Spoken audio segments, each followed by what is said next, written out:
Hey everyone, I'm Carol Thompson, and being a single working mom is a ride you won't want to miss. Every day's a whirlwind. Take this morning, it's 5:30 a.m., my alarm's blaring, and I'm out of bed in a flash, stumbling around our cozy apartment in Chicago, trying not to wake my daughter, Emma. She's 7 and full of more energy than I can handle most days. Mommy, is it morning already? Her sleepy voice calls out. Rise and shine, sweetie. We've got a big day ahead. I'm hustling through the morning routine, making breakfast, packing lunches, and trying to make myself look somewhat presentable for work. Emma's sitting at the kitchen counter, swinging her legs and going on about a school project. And then we're gonna make a volcano that really erupts. Can we get the stuff this weekend? She asks, wide-eyed. Of course, honey. We'll make the best volcano your class has ever seen. I smile, but my mind's already at work, thinking about the big presentation I've got later. I nod and smile as best as I can. Mom guilt? Yeah, I've got a PhD in that. By 7:15, we're out the door, racing to catch the L train. I drop Emma off at school, giving her a quick kiss goodbye. Have a great day, sweetie. Grandma Evelyn will pick you up today, okay? Her face lights up. Yay, can we have ice cream? I bite my lip. We'll see what Grandma says. Remember, homework first. The train ride downtown is my rare moment of peace. I catch up on emails and prep for my meetings, though I can't help but imagine the lecture my ex-mother-in-law might have prepared for me about how working moms neglect their kids. By 8:55, I'm sprinting into the office, praying my boss, Diane, hasn't noticed I'm cutting it close again. Carol, just the person I wanted to see. Diane's voice echoes through the office. So much for sneaking in. Morning, Diane. What's up? I've got some news. Let's chat in my office. My stomach flips. Is this good news or bad news? With Diane, it's hard to tell. I glance at Jake, my work bestie, who shoots me a thumbs up. He's been covering for me more than I'd like to admit lately. So, Carol, Diane starts, leaning back in her chair. You've been doing some great work. That sports fuel campaign knocked it out of the park. Thanks, Diane. I'm glad it's been well received. More than well received. The client's thrilled. Which brings me to my next point. We're restructuring the team, and I think you'd be perfect to head up our new division. My jaw drops. Are you serious? Wow. It's a big step up. More responsibility, longer hours, but a significant pay bump. Take some time to think it over. We'll discuss details next week. I leave her office in a daze. A promotion? More money, but longer hours. How would that work with Emma? Jake corners me at the water cooler. Spill, what did Diane want? She offered me a promotion, head of the new division. Carol, that's amazing. We need to celebrate. Drinks after work? I shake my head. Can't. Gotta pick up Emma from my mother-in-law's. Jake's face falls a bit. Right, single mom life. Rain check. Definitely. Later, I arrive at Evelyn's, where her face is a mask of disapproval. Carol, you're late again. Traffic was terrible. How's Emma? She's fine, no thanks to you, Evelyn says, her voice dripping with judgment. If you were home more. I cut her off. Thanks for watching her, Evelyn. Emma, honey, time to go. Emma comes bounding down the stairs, ice cream smeared across her face. Mommy, Grandma let me have 2 scoops. I force a smile. That's great, sweetie. Say thank you to Grandma. As we head to the car, my mind is racing. This promotion could change everything. A better apartment, maybe even a house, and the best schools for Emma. But would I have enough time for her? But at what cost? Little did I know, this dilemma was just the beginning of a storm about to turn my life upside down. I took a deep breath, stepped into Diane's office, and said, I'm in. Just like that, my life kicked into high gear, new title, new responsibilities, and a whole lot more stress. First order of business, finding someone to watch Emma after school. Enter Sarah, a bubbly college student with a schedule as flexible as a gymnast. So you'll pick her up at 3:30, help with homework, and start dinner? I asked, running through the checklist for the millionth time. Sarah nodded enthusiastically. Absolutely, Miss Thompson. Emma and I are going to have a blast. I should have known Evelyn wouldn't take this lying down. That weekend, she showed up at my door, her face like thunder. A stranger watching my granddaughter. Have you lost your mind, Carol? She's not a stranger, Evelyn. She's a responsible adult. A responsible adult who isn't family. Evelyn cut me off. I thought we agreed I'd take on more responsibility with Emma. I bit back my frustration. I appreciate your help. With my new position, I need consistent childcare. Sarah can provide that. Evelyn's eyes narrowed. Your new position? Of course, always putting your career first, aren't you? The jabs didn't stop there.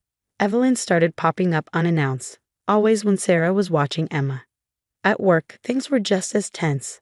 I was drowning in meetings and deadlines, barely keeping my head above water.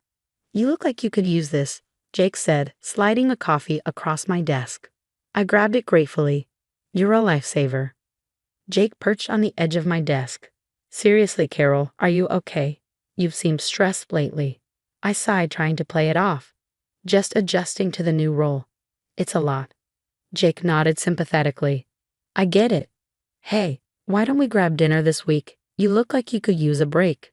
I hesitated. I don't know, Jake, with Emma and everything. Come on, one night won't kill you. You deserve some adult conversation that doesn't revolve around marketing strategies. I laughed, feeling some tension ease from my shoulders. All right, you've twisted my arm. Little did I know, Melissa from accounting had overheard our exchange. By lunchtime, the office was buzzing with whispers about an affair between Jake and the new division head. As if I didn't have enough on my plate. Then, out of nowhere, Mark, Emma's father, decided to make an appearance. I was thinking I could take her for the weekend, he said over the phone, his voice unusually cheerful. I frowned. This is unexpected. What brought this on? Can't a father want to spend time with his daughter? Against my better judgment, I agreed. When Emma came back, she was bubbling with excitement. Daddy took me to the zoo, and Grandma made cookies, and we had a tea party. My heart sank as she rattled on about her perfect weekend with Mark and Evelyn. I tried to squash the jealousy rising in my chest. That sounds wonderful, sweetie. I'm glad you had fun. The final straw came on a Tuesday afternoon. I was in the middle of a presentation when my phone buzzed. It was Emma's school. Miss Thompson, we had a situation.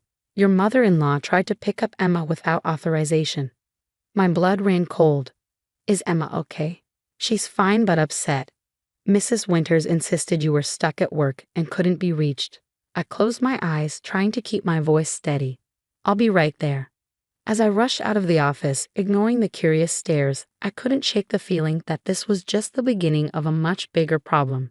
Evelyn was playing a dangerous game, and I was terrified of what her next move might be. I stormed up to Evelyn's front door, my blood boiling. The second she opened it, I let loose. What the hell were you thinking, trying to take Emma from school? Evelyn's face hardened. Someone had to look out for that child's best interests. Her best interests? You mean your interests? Face it, Carol, you're an unfit mother. Always at work, leaving Emma with strangers. It's time someone stepped in. I felt like I'd been slapped. What? What are you talking about? Evelyn's eyes glittered with malice. Mark and I have been talking. We think it's time Emma had a stable home environment with her father. My world tilted. You can't be serious. Oh, I am, Evelyn said, her voice icy. And with my resources, don't think for a second you can stop us. I left Evelyn's house in a daze, my mind reeling. At home, I noticed Emma growing quieter, more withdrawn. One night, I found her crying in her room. Baby, what's wrong? Emma hiccoughed. Is it true? Are you going to send me away to school because of your job? My heart shattered. What? No. Who told you that?